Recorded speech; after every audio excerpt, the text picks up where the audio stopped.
Easy. Just hit him. Dude, his hitbox is stupid.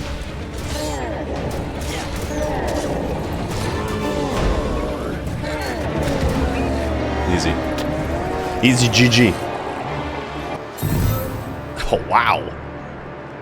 Sick. He actually had good gear this time. Hello, gamers. Nice job on killing Surtur. We just killed Surtur under a Brigand. Brigand is hunting and rogue mastery.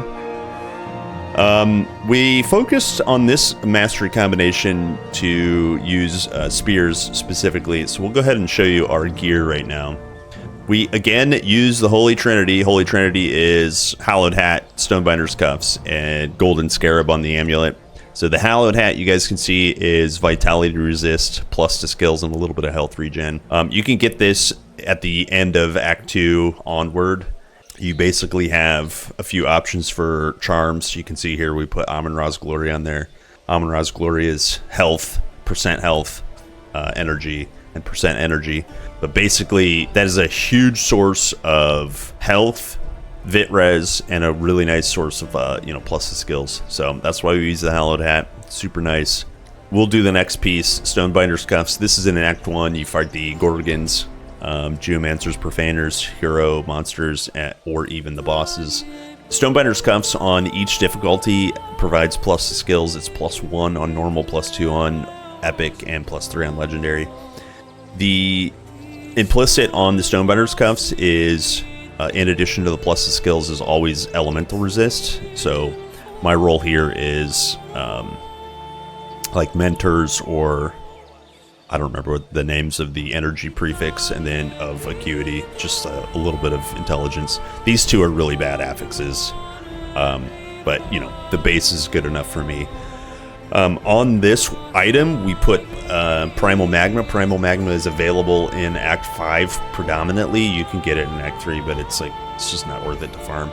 And then the Force Completion bonus on this Primal Magma is 25% attack speed. That's really why we got it. You can see it's got 15% fire and 15% burn damage with flat 20 fire damage. That's really good for like an Earth Mastery build, but the Force Completion bonus, again, like I said, is really hard to avoid.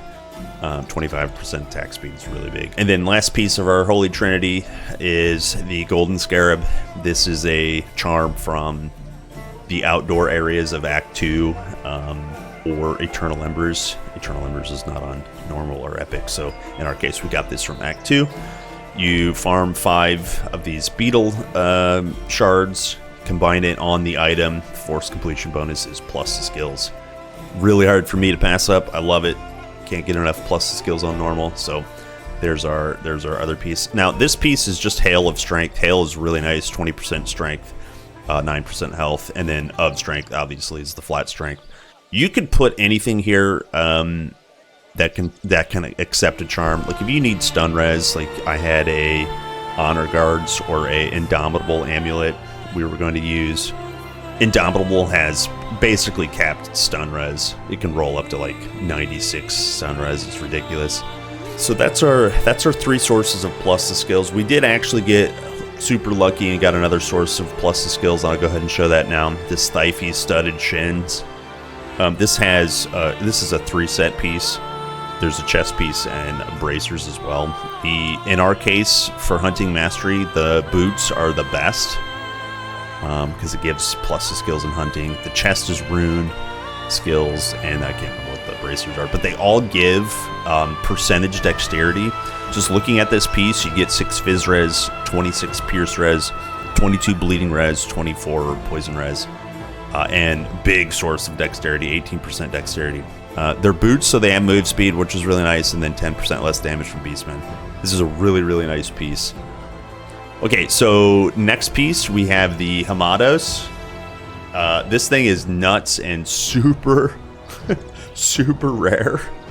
And then on top of it, yeah, so this Rolled Mountaineers, the implicit is cold res and attack speed. Attack speed on the chest piece is super weird. Pretty rare.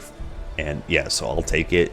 So the cold res and attack speed is the implicit, and then there's 30% cold res reduction of freeze, slowed attack retaliation, and 13 flat damage. That's all from the Mountaineer's prefix. At the time, we needed Pierce Res, so we put 20% Pierce Res, Rigid Carapace. Got unlucky and only got 5 Strength completion bonus.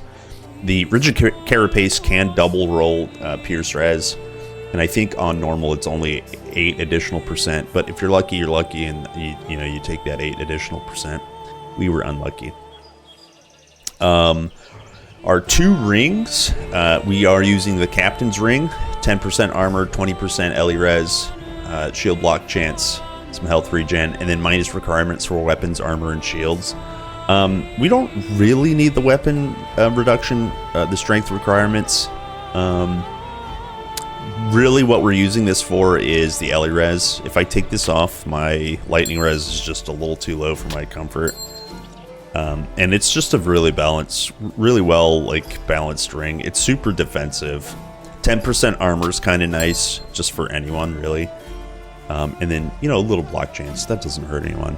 But this is a pretty good setup. And then our other ring is just a yellow ring, actually. Tainted, which is poison damage prefix, 23 over 3 seconds. And then of Essence, just some flat energy.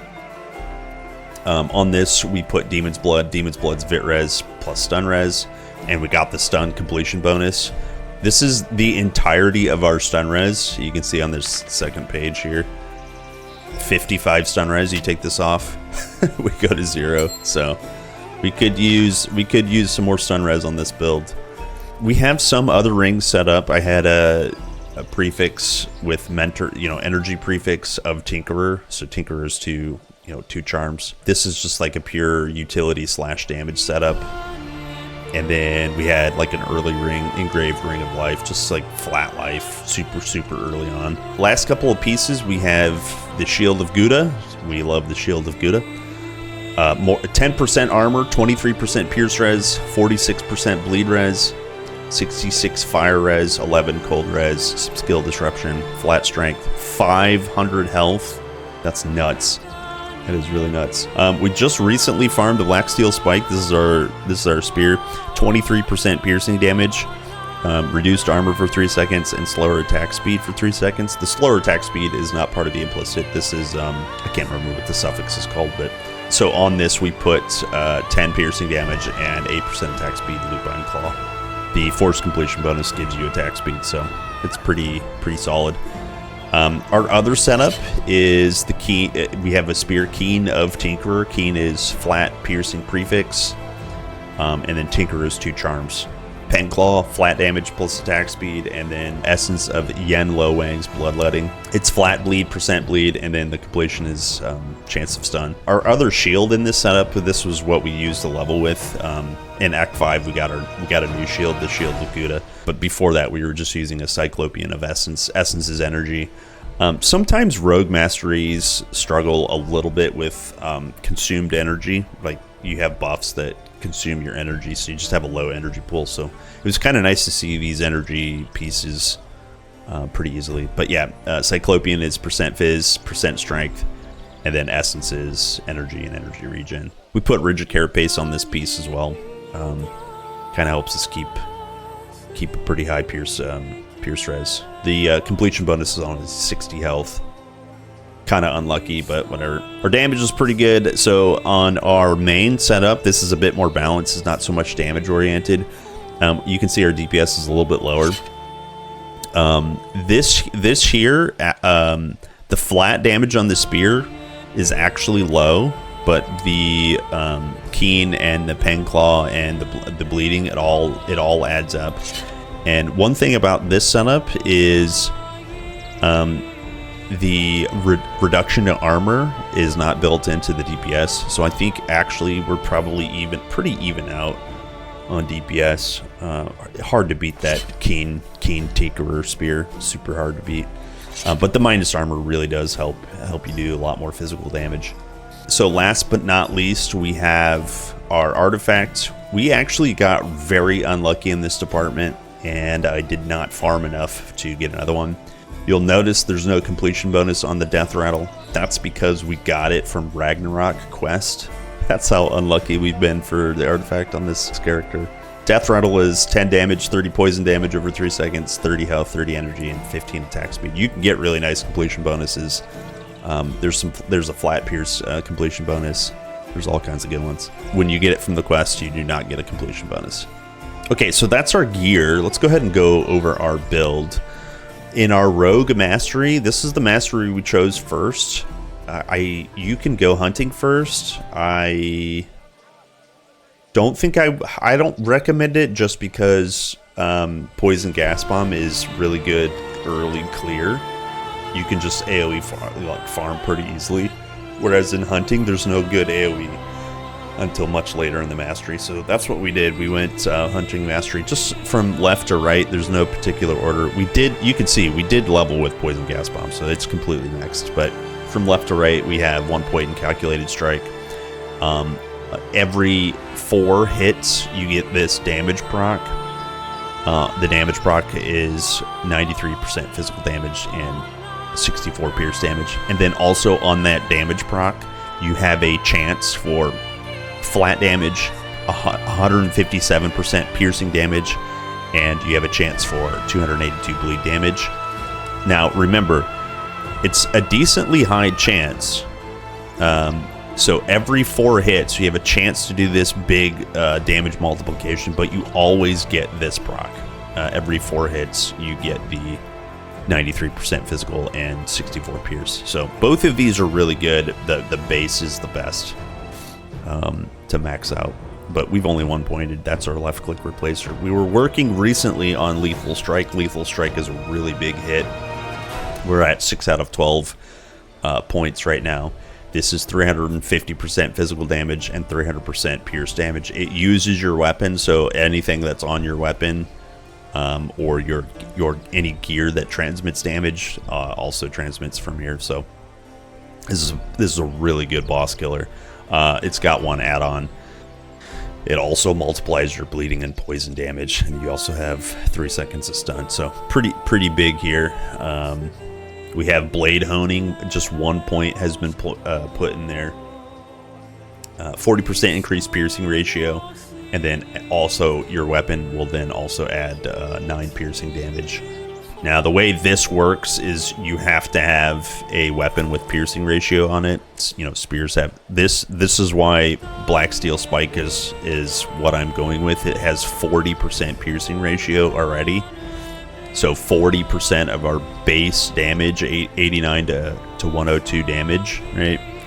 That is 40% of it is converted into piercing, and then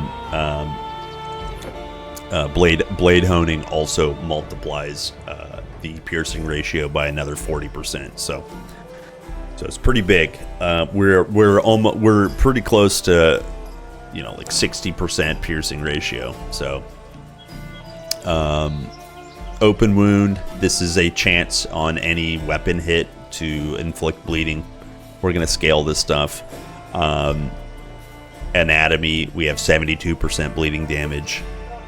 You can see we're at the level 32 mark here. We're not taking throwing knives. We are using disarm traps. Disarm traps is 82% damage to devices, 82% to constructs, and then less damage from devices and constructs.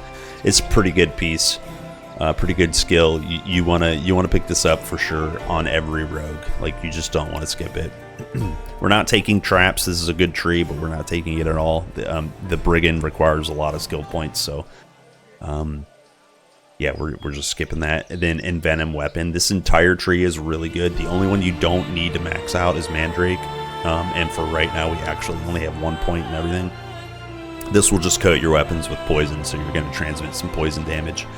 There are some passives here. These 2 passives here just straight up multiply the amount of poison damage that you deal. And remember, Poison Gas Bomb is poison, so these two modifiers are global poison modifiers. So your Poison Gas Bomb also gets multiplied.